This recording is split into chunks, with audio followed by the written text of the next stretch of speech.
How can a game released more than 20 years ago, 22 to be precise, feel more relevant today than ever before? I'm talking about a game you may have never heard of. It's titled Beyond Good and Evil. It came out in 2003, and while it didn't sell well at the time, it quietly earned praise for its storytelling, music, smart world building, and a cast of characters that left a lasting impression. Over the years, it's become a cult classic, a hidden gem in the action-adventure genre that many consider among the best. And I'm one of them. But what makes Beyond Good and Evil so eerily timely now, 2 decades later? Simple. At its core, it's a story about how state propaganda can control an entire population while they're being unknowingly exploited. Sounds familiar? Before we dive deeper into these themes, let's take a quick look at the game itself and its plot. Beyond Good and Evil is an action-adventure game developed by Ubisoft Montpellier and originally was released in 2003. It didn't make a splash commercially, mostly because Ubisoft was putting its weight behind another game, Prince of Persia: The Sands of Time. And by the way, the remake is going to be ready any minute now. Anyway, the game was widely praised for its story, music, and creative design.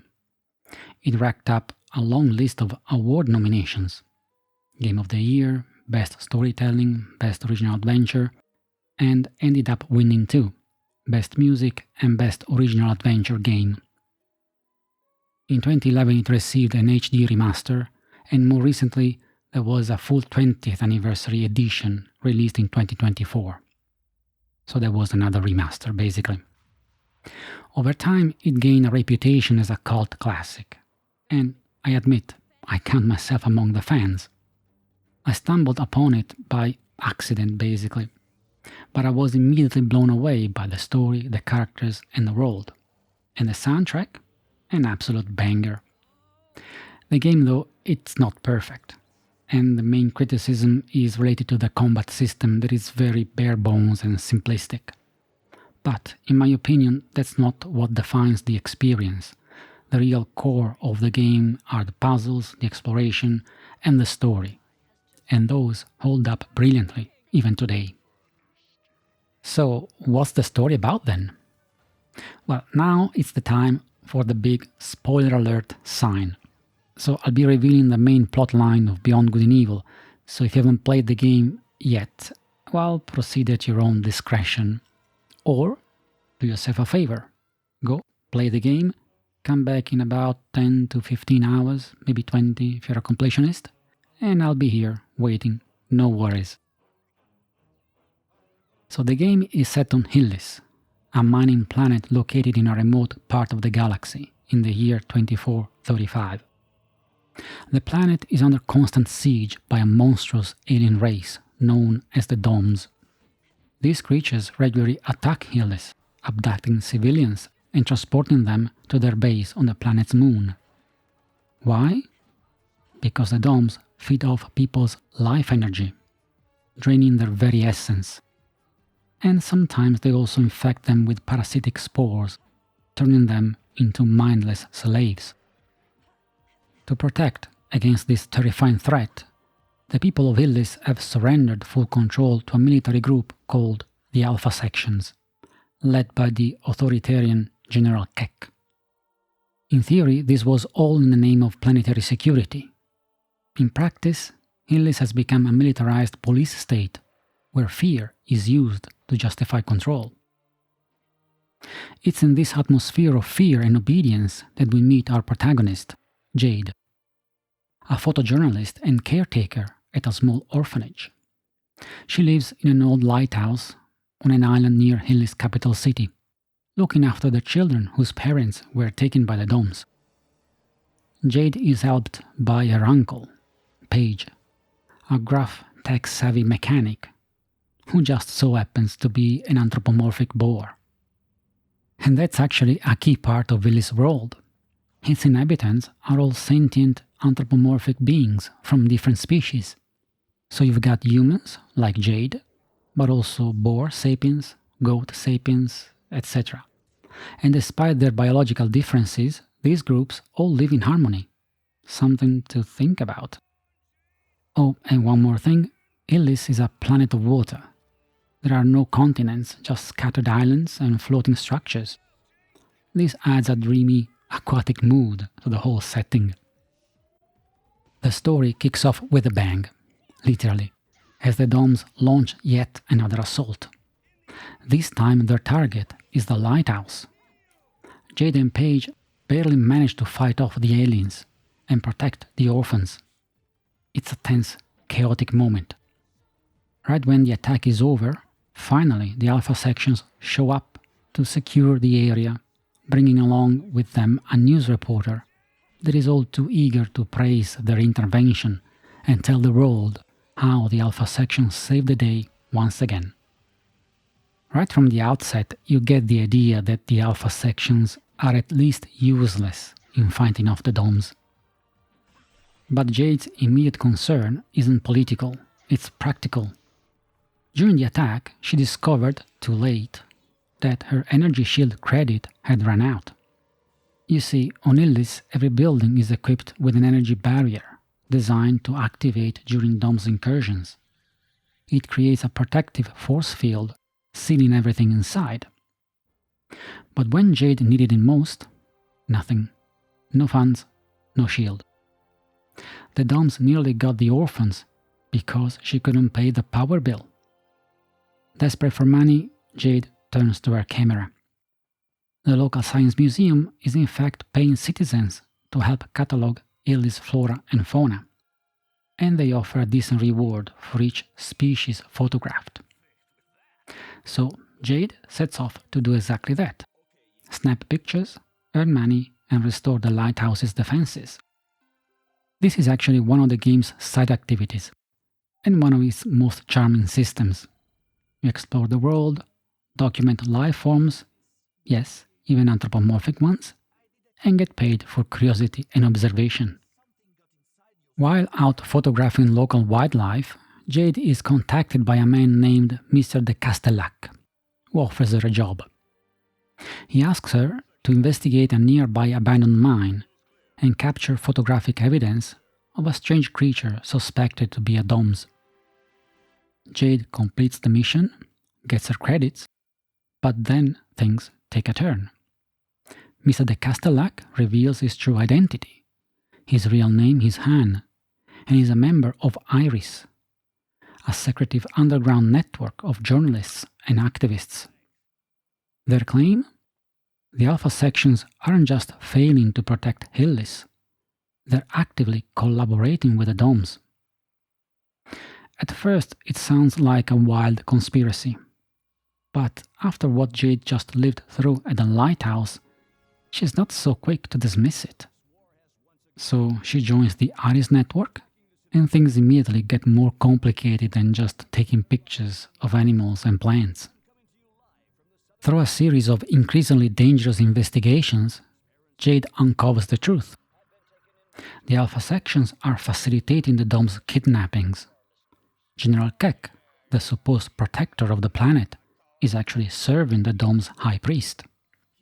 The people of Illis have been lied to, used, and sold out. But Jade doesn't just expose the conspiracy. She helps ignite a rebellion.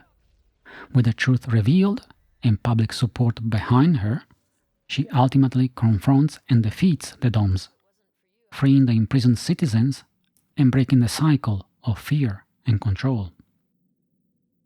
As I mentioned at the start, one of the game's most striking themes is the use of propaganda, a carefully crafted narrative used to control the population of Illis and manufacture loyalty towards the Alpha sections.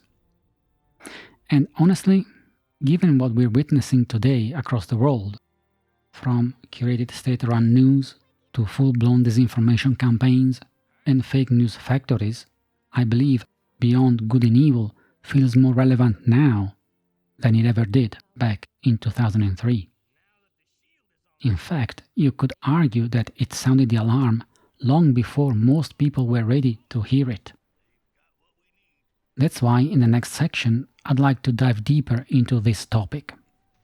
We'll look at how propaganda operates within the world of the game and draw parallels with real-life use of those tactics. And I'll also touch on some strategies that researchers and experts have proposed to counter systemic disinformation. Everything I'll be discussing is based on research and sources that I've summarized here for clarity. You'll find them quoted and linked in the description in case you want to explore this topic more deeply, which I admit is rather vast and complex. Before we dive into how propaganda works in Beyond Good and Evil, let's take a moment to define the word itself. The term propaganda comes from the Latin propagare, meaning to spread or to propagate. Originally, the word wasn't political at all. It was first used within the Catholic Church to describe the act of spreading the faith to non-Catholic regions. It wasn't until the 18th century that the term was broadened to include secular activities. And by the mid-19th century, it began to take on the more negative connotation we associate with it today, particularly as it became linked to politics, manipulation, and control. In modern times, a widely accepted definition of propaganda is something like this: the expression of opinions or actions carried out deliberately by individuals or groups with a view to influence the opinion or actions of other individuals or groups for predetermined ends and through psychological manipulations. It's important to note, propaganda isn't always false, but it is always manipulative. It's about shaping perception to achieve a specific goal, often without the target even realizing it. And this is nothing new. Primitive forms of propaganda go back millennia, from the Persian Empire around 500 BC to the Roman Empire, even the fear tactics used by Genghis Khan. In other words, propaganda is almost as old as humankind itself. The modern form of propaganda, especially in terms of scale and reach, really took shape during World War I. For the first time, entire nations began crafting coordinated messaging campaigns to sway public opinion and justify their participation in the war. From there, things only escalated. World War II, the Cold War, and every major geopolitical event since has been accompanied by waves of propaganda. And today, nearly every government, political party, interest group, social movement, and large business firm developed its own corps of specialized researchers, propagandists, or opinion managers, meaning that in essence, they all use various forms of propaganda to rally support, deflect criticism, undermine opponents, etc. Sometimes it's subtle, sometimes it's brazen, and unfortunately, now, more often than not, it's driven by malicious intent. What's changed, of course, are the tools. With the rise of mass media, newspapers, radio, film, television, the ability to influence millions grew exponentially. And now, we've entered a completely new phase, the era of social media, where disinformation spreads faster than ever before. Bot farms, deepfakes, AI-generated content, and even shadowy companies that offer crime as a service have turned disinformation into an actual battlefield, not just within countries but across borders. Malicious actors are exploiting these technologies so effectively that in many cases it's almost impossible to tell what's real and what's fake without serious effort. And it shows in the data. One study found that on Twitter, now X, during the period 2016-2017, the top 1% of false news stories reached between 1,000 and 100,000 people. Meanwhile, their true counterparts barely made it past 1,000. Now that we set the stage, let's dive into what the alpha sections actually do in the game, and how their methods mirror real-world propaganda strategies. The first and most obvious tactic is the weaponization of fear. In Beyond Good and Evil, the DOMs are a very real threat. They're out there, they're kidnapping people, and no one really knows how to stop them. That fear makes it easy for the alpha sections to position themselves as saviors. Just don't ask why the DOMs keep winning, or why the alpha sections always seem to show up after the damage is done. In real life, weaponization of fear is a classic playbook move. Turn on the news. There's always a new threat. Sometimes it's real, but often it's wildly exaggerated, taken out of context, or completely fabricated. Minor incidents become existential dangers. New enemies emerge almost on schedule. Foreign adversaries, internal dissenters, ideological scapegoats. It's no coincidence. Manufactured fear is incredibly useful when you want to distract the public, suppress dissent, or cover up uncomfortable truths.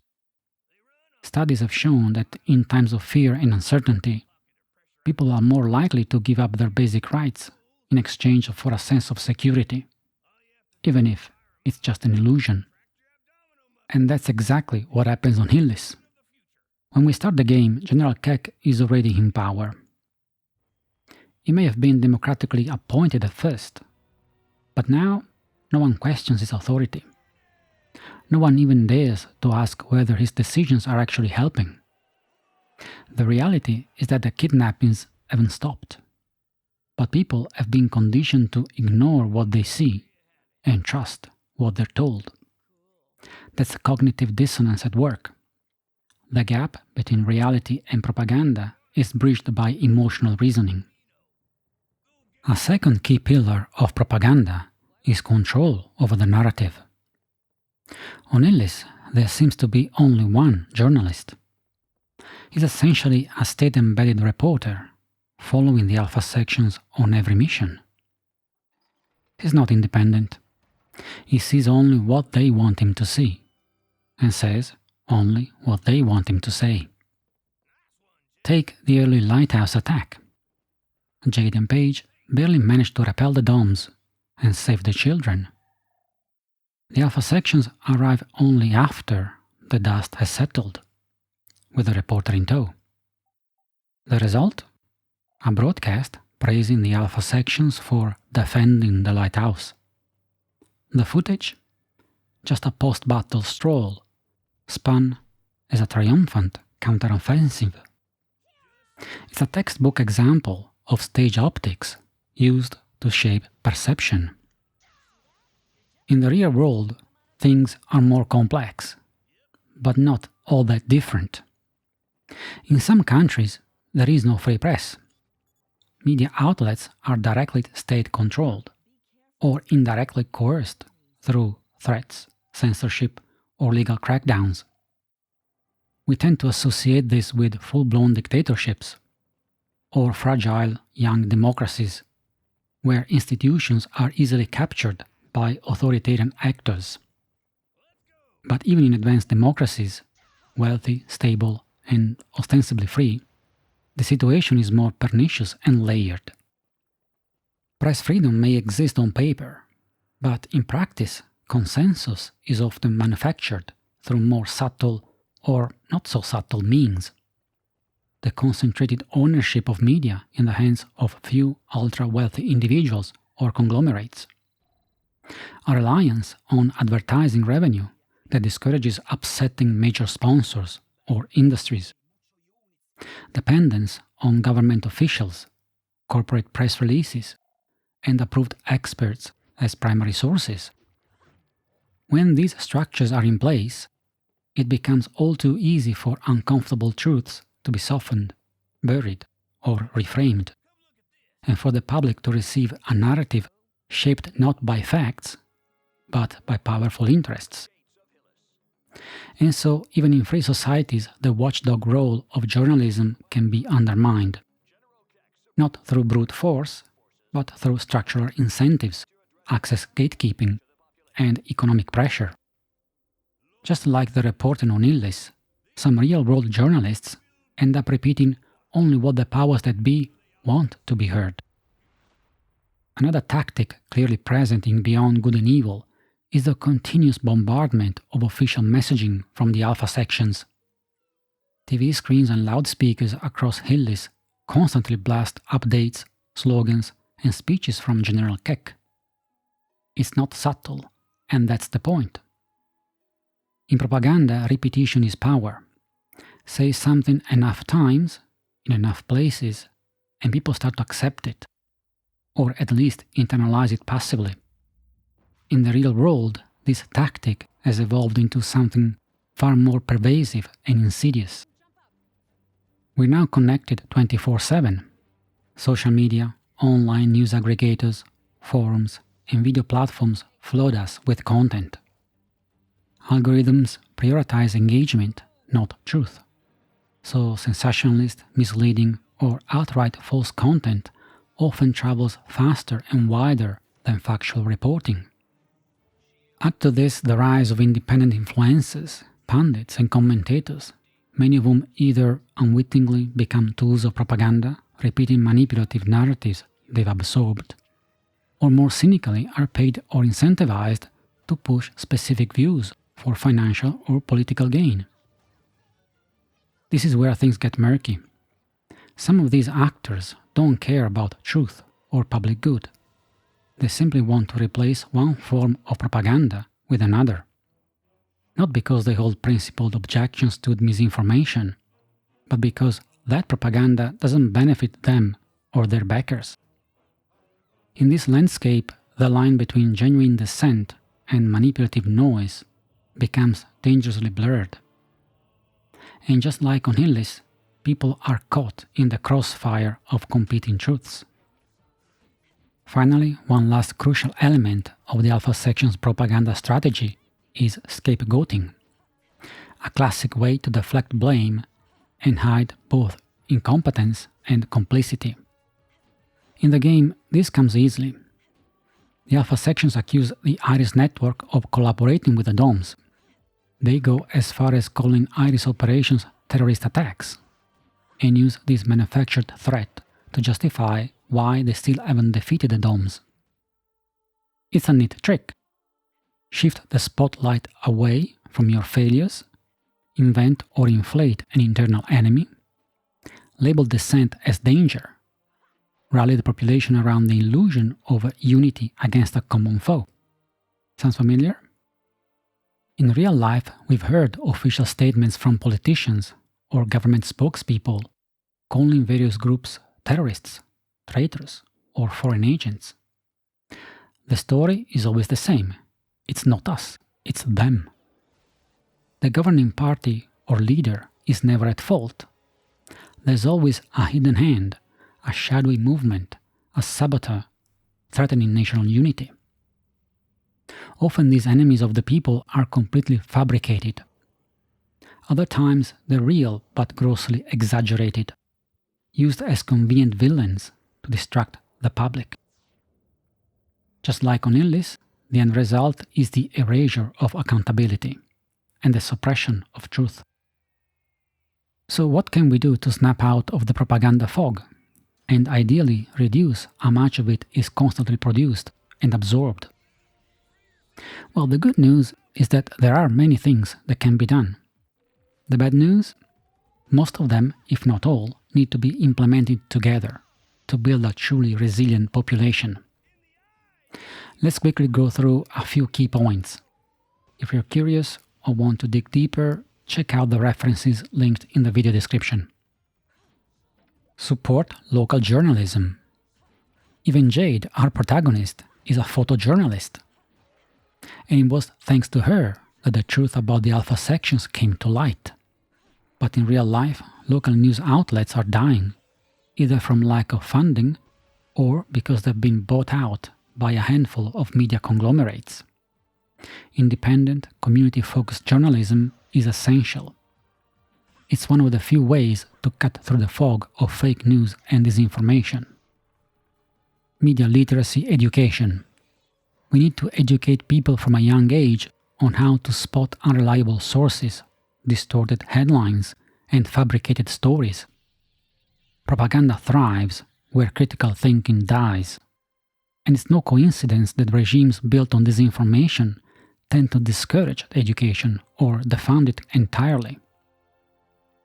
Fact-checking and labeling on social media.